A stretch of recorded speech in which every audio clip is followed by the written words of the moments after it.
μεγάλη επίθεση κατά βιομηχανικών και στρατιωτικών υποδομών που βρίσκονται σε πολλές περιοχές της Ουκρανίας εξαπέλυσε σήμερα το πρωί η Μόσχα, χρησιμοποιώντας πυράβλους διαφόρων τύπων αλλά και μη επανδρωμένα εναέρια οχήματα, προκαλώντας μια κόλαση φωτιάς και καταστρέφοντας πολλές από αυτές τις ουκρανικές εγκαταστάσεις.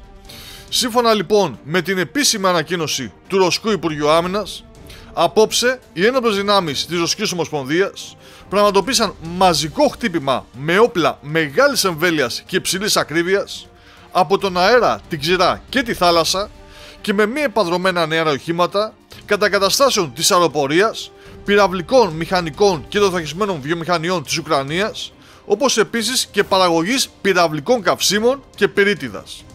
Οι στόχοι της επίθεσης επιτεύχθηκαν. Όλα τα αντικείμενα χτυπήθηκαν.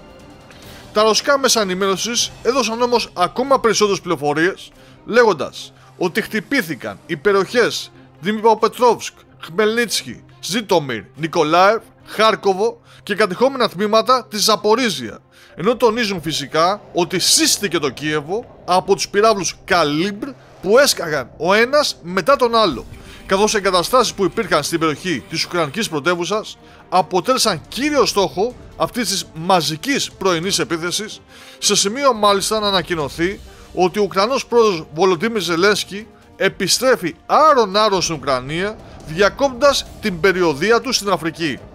Ας δούμε όμως τι λέγεται για το Κίεβο.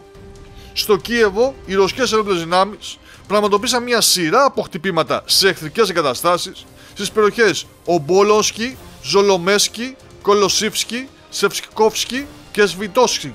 Κατά τη διάρκεια της επίθεσης, το κύμα έκρηξης κατέστρεψε τον προθάλαμο του σταθμού του μετρό Λουκιανόσκαγια.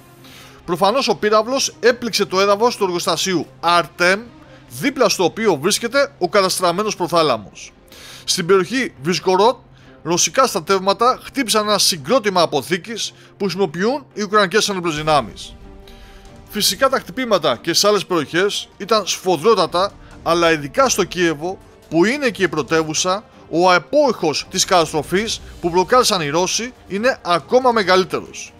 Τέλος, υπάρχουν πληροφορίες για επιθέσεις και σε σιδηροδρομικές υποδομές, σε 3 τουλάχιστον περιοχές. Οπότε ναι, οι Ρώσοι έχουν δίκιο.